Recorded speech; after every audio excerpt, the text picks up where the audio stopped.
30 apartments, 7 days, and one word for why it worked. Duyên.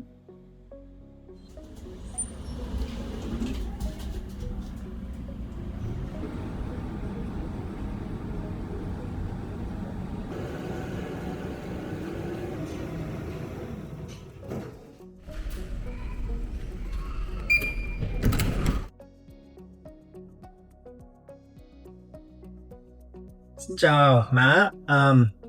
Tuần này là tuần thứ 2 con ở Đà Nẵng. Thì tuần này là chú ý để kiếm một căn hộ để ở.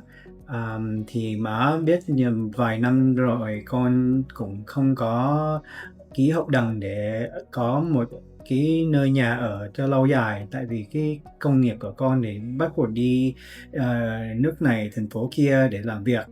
Thì con về đây con cứ nghĩ là ký hợp đồng thì con cũng rất thích, tại vì cho con được một cái cơ hội để nó ổn định hơn, để mình ở vài tháng để cho nó stable, nó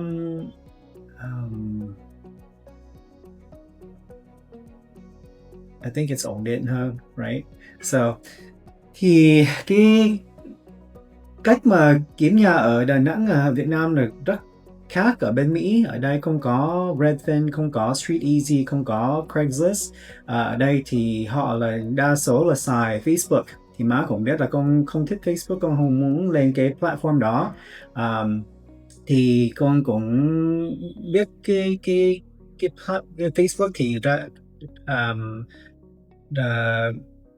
quan trọng hay là rất tốt cho kiếm nhà, mà con mãi mãi con né thôi.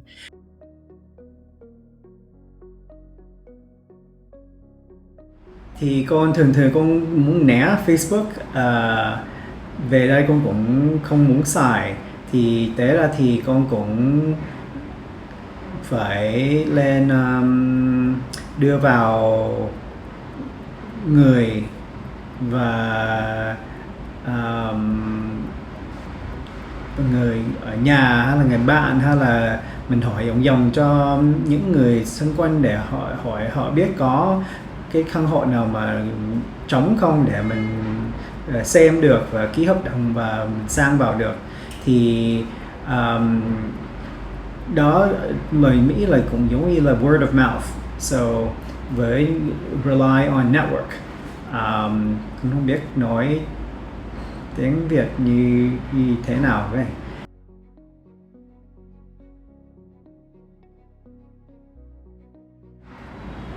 Thì con sẵn dịp về đây thì Đà Nẵng cũng là nổi tiếng cho những bờ biển và sông và cầu với núi, thì con cũng có ước mộng để có cái view, cái cảnh xem được có cả 4 cái luôn, thì cái cầu, cái sông, núi và biển. Thì như vậy thì cũng là con nghĩ là cũng dễ, mà thật ra là cũng là rất rối, tại vì ở Đà Nẵng cũng tuy rằng có nhiều căn hộ mới mà cũng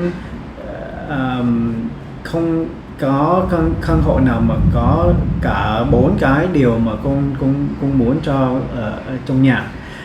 Thì như vậy thì nó chỉ có trong vòng 4-5 cái thôi.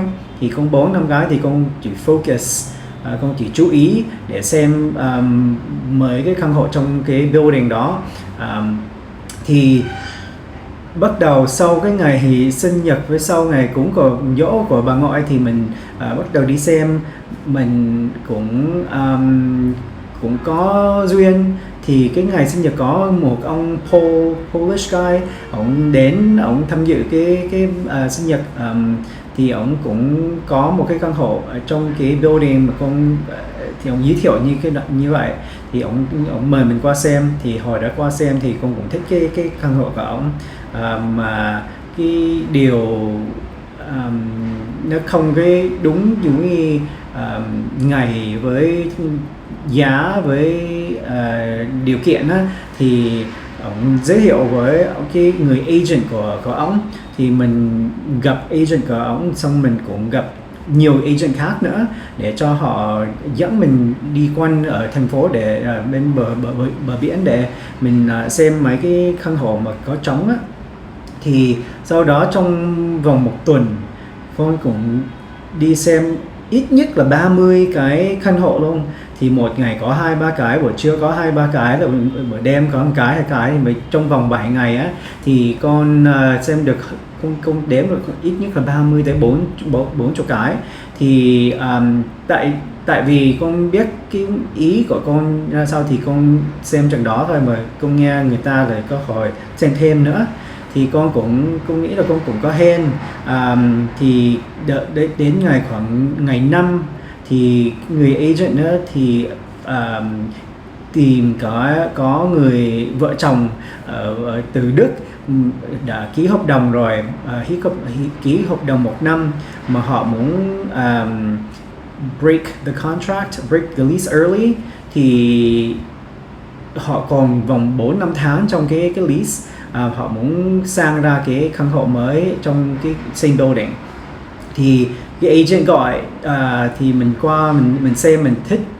Thì mà tuy rằng mình thích mà họ chưa có căn hộ mới thì mình cũng không sang vào được. Thì cái đó ngày thứ 5, ngày thứ 6 á, rồi cái sau là ngày thứ 6, the 6th day, họ kiếm được cái căn hộ mới, là ngày sau là họ sang vào, rồi đó là nó cho người vào dọn dẹp cái căn hộ hiện tại mình còn đang ở, rồi cái ngày sau đó là con được sang vào. Thì sau đó thì cũng phải có đi chợ để sắm đồ để bỏ trong bếp với cầu, để cho mình bắt đầu settle in trong cái apartment mới, căn hộ mới. Thì hồi mình nghĩ lại á, thì cũng thấy cũng không cái áp lực mấy, tại vì con cũng có nhiều option. Hồi đó là con ở khách sạn ở 2-3 đêm, mà mình chuyển sang này sang kia thì cũng không có gấp mới. Thì mình cũng có cái ý kiến với cái ước mình muốn sao, thì mình cũng không cái gấp để cho ký hợp đồng. Tại vì con sẽ ở đây ít nhất là còn 6 tháng, thì mình phải muốn ở trong cái nhà cho nó thoải mái, và hợp với cái tính mình, và cho mình có niềm vui với niềm vui mừng. Sau xem hơn 30 mấy cái căn hộ với gặp nhiều agent, mình có cơ hội để ký cái hợp đồng. Lần đầu tiên ký hợp đồng trong vài năm thì mình cũng nghĩ là rất vui mừng với giống như giống như relief, để thở ra, để cho nó có cái ổn định hơn. Điều mình bắt đầu mình thở nhàn được, và mình bắt đầu cuộc sống mới ở Đà Nẵng, Việt Nam. Cái đó là điều con rất vui nhất ở tuần này. Thì sau đó thì mình cũng chỉ ăn mấy điều trong tuần này, mình cũng ăn thêm đồ ngon, đi tham dự giỗ của người nhà, đi xe máy, đi ngồi xe máy đi chợ, đi ăn chè, đủ thứ hết. Thì tới đây là mình cũng rất trông cho tương lai, để tiếp tục để được đẹp tốt cho cái điều mình về đây để học tiếng Việt thêm.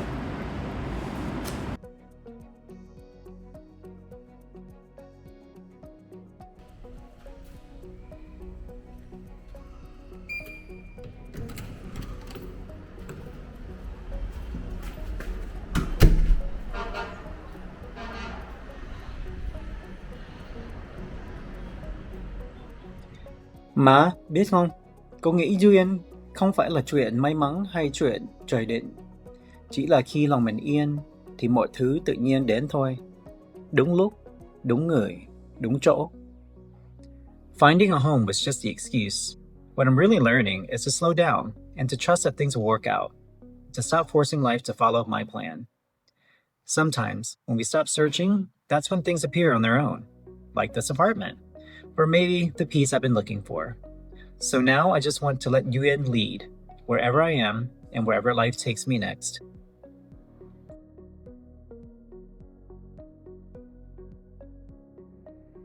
This is Paul. When I speak, mỗi lời nói đưa chúng ta gần nhau hơn.